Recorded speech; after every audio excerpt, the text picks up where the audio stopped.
बिस्मिल्लाहिर्रहमानिर्रहीम, अस्सलाम वालेकुम। अच्छा जी, जावेद चौधरी साहब का कल एक कॉलम शाया हुआ। कॉलम क्या था? जावेद चौधरी साहब ने ओन चौधरी, अब जानते हैं ओन चौधरी साहब को कि इमरान खान साहब के करीबी साथी रहे हैं, लेकिन फिर इमरान खान की हरकतों की वजह से, इनके करतूतों की वजह से वो इमरान खान साहब को खैरबाद कह चुके हैं। तो जावेद चौधरी साहब ने जो कॉलम लिखा है, असल में उन्होंने ओन चौधरी का इंटरव्यू किया है और इस इंटरव्यू में ओन चौधरी साहब ने इमरान खान ने अपने चेहरे पर शराफत का जो नकाब ओढ़ा हुआ है उसको उतार कर इमरान खान का जो असल चेहरा है, असल भयानक चेहरा है, वो आवाम को दिखा दिया है। मैं तजिया नहीं करूंगा, हूबहू कॉलम आपको पढ़कर सुना देता हूं। तो चलिए शुरू करते हैं। मैंने पूछा इमरान खान का बुशरा बीबी से दूसरा निकाह कब हुआ था? ओन चौधरी ने जवाब दिया 18 फरवरी 2018 को, बीबी की इद्दत पूरी होने के बाद। मैंने पूछा क्या ये निकाह भी मुफ्ती सईद ने पढ़ाया था? ये बोले जी हाँ,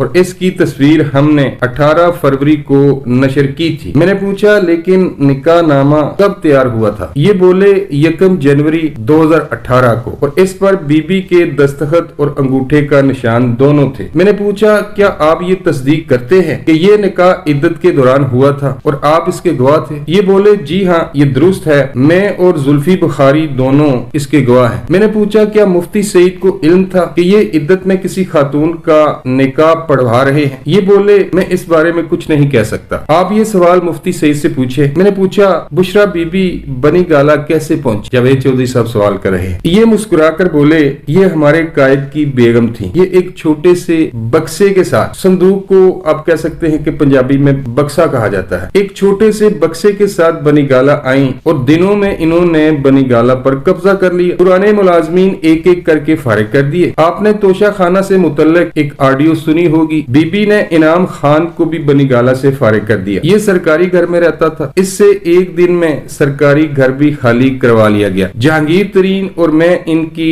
हिट लिस्ट पर थे। जहांगीर तरीन को सियासत और पार्टी दोनों से फारिग कर दिया गया, जबकि मैं 17 अगस्त 2018 की रात वज़ीर आज़म की हल्फ बर्दारी के कार्ड तकसीम कर रहा था, लेकिन फिर रात 1:30 बजे मुझे इमरान खान का फोन आया और कप्तान ने मुझे बताया कि बुशरा बीबी ने ख्वाब में देखा है कि अगर तुम हल्फ बर्दारी के दौरान ईवान सदर या वज़ीर आज़म हाउस में नजर आए तो नहुसत होगी और मैं वज़ीर आज़म नहीं बन सकूंगा। रियासत मदीना के जो दावे करते हैं दोनों मियाँ बीवी, मैं उनकी स्टोरी आपको सुना रहा हूँ ओन चौधरी की जुबानी। चुनाचे तुम कल के फंक्शन में नहीं जाओगे, और यूं मैं दूध से मक्खी की तरह निकाल दिया गया। अच्छा जी, आगे ओन चौधरी साहब कहते हैं मेरे बाद सिर्फ वो लोग वज़ीर आज़म के करीब रहे जिन्हें बीबी की मंजूरी हासिल होती थी। वजारतों और सेक्रेटरियों तक का फैसला भी बीबी तस्वीरें देखकर किया करती थी। बहरहाल किस्सा मुख्तसर, मेरे कप्तान ने मुझे सितंबर 2018 में वज़ीर आला पंजाब का एडवाइजर बना दिया और मैं लाहौर चला गया, और अगले 2 साल पंजाब को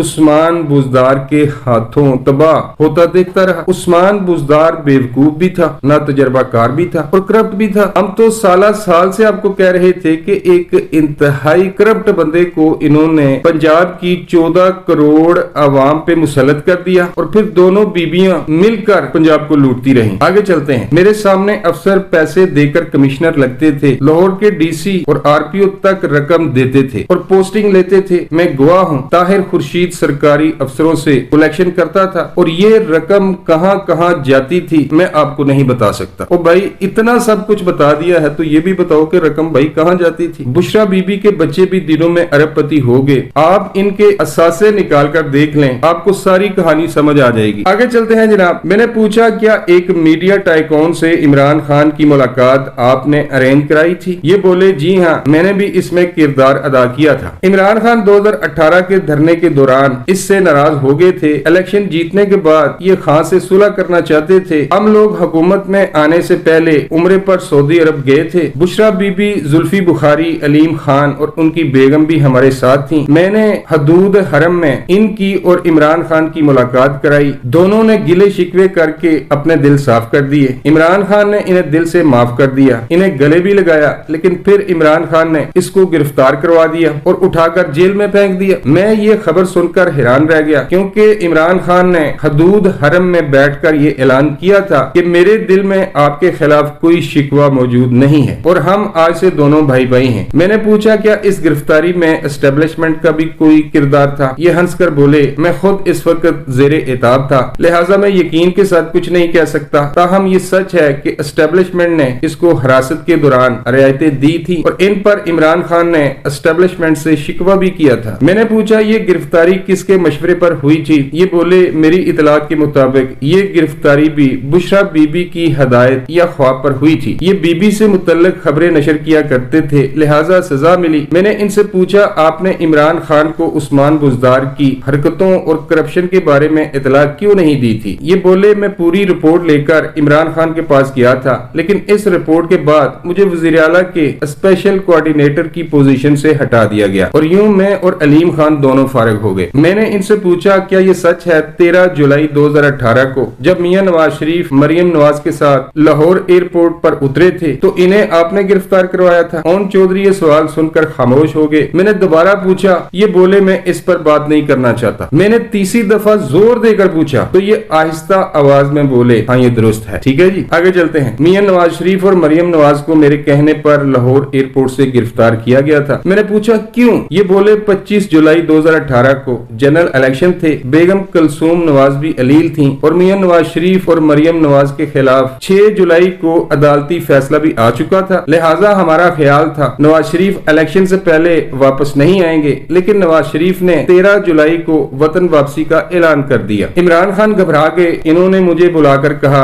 अगर नवाज शरीफ वापस आ गया तो हम ये इलेक्शन हार जाएंगे, तुम इन्हें कहो ये इसे रोकें या फिर दोनों बाप बेटी को गिरफ्तार कर लें। आगे चलते हैं जी। इलेक्शन से पहले नवाज शरीफ की कोई तकरीर नहीं होनी चाहिए। मैंने इमरान खान का ये पैगाम आगे पहुंचा दिया। मुझे जवाब मिला, आप लोग सिर्फ इलेक्शन कैंपेन पर तवज्जो दें, नवाज शरीफ की फिक्र ना करें। और यूं 13 जुलाई 2018 को नवाज शरीफ और मरियम बीबी को लाहौर एयरपोर्ट से गिरफ्तार कर लिया गया। मैंने पूछा, आपने नवाज शरीफ की गिरफ्तारी की दरख्वास्त किससे की थी? ओन चौधरी दोबारा खामोश हो गए। मैंने अपना सवाल दोहराया। ये आहिस्ता से बोले, हम किससे कह सकते थे, आप अच्छी तरह जानते हैं। मैंने जोर देकर पूछा, क्या आपने जनरल फैज हमीद से कहा था? ये हंसकर बोले, जनरल फैज हमीद इस वक्त इस पोजीशन में नहीं थे। मैंने पूछा, आपने फिर किससे कहा था? ये आहिस्ता से बोले, मैंने जनरल बाजवा से दरख्वास्त की थी। मैंने पूछा, क्या आपने ये दरख्वास्त इनसे बराह रास्त की थी? ओन चौधरी ने फौरन जवाब दिया, जावेद चौधरी, मैं इस इशू पर मजीद एक लफ्ज नहीं बोलूंगा। मैंने हंसकर कहा,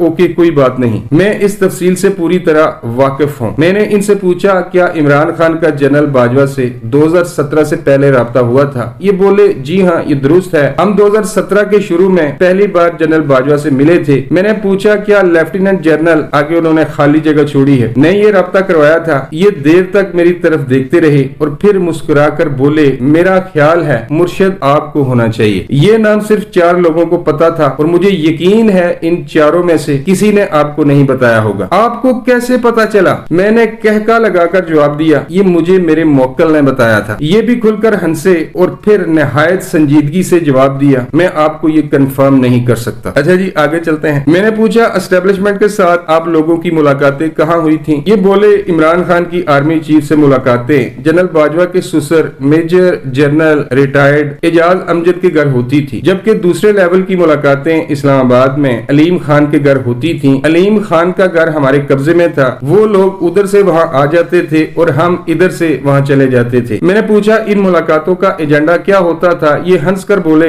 इलेक्शन और क्या, हम हर सूरत इलेक्शन जीतना चाहते थे और हमारे मेहरबान हमें हर सूरत इलेक्शन जितवाना चाहते थे। यानी कि उस वक्त की एस्टेब्लिशमेंट बाजवा और फैज हमीद साहब की बात हो रही है। चुनाचे हम वहाँ इलेक्शन की स्ट्रेटजी बनाते थे। मैंने पूछा, इमरान खान पर पार्टीज या प्ले बॉय के इल्जामात लगते हैं, ये किसी हद तक दुरुस्त हैं? ये संजीदगी से बोले, मैं कभी इनकी किसी पार्टी में शरीक नहीं हुआ, हमारा इनके साथ एहतराम का रिश्ता था। ये काम अगर होता भी था तो विकी के घर होता था और वो बेचारा फोत हो चुका है। वो मोबाइल जून कंपनी का मालिक था और खान साहब का पुराना दोस्त था। हम खान साहब को इसके घर पर छोड़कर वापस आ जाते थे। वहाँ इसके बाद क्या होता था ये अल्लाह ताला और इमरान खान का मामला है। तो ये थी उन लोगों की करतूत जो गुज़श्ता कई सालों से रियासत मदीना के दावेदार बने हुए हैं और आवाम की आंखों में धूल झोंक रहे हैं। अब तक के लिए बस इतना ही, मिलता हूँ किसी नई वीडियो में। अल्लाह ने के बाद।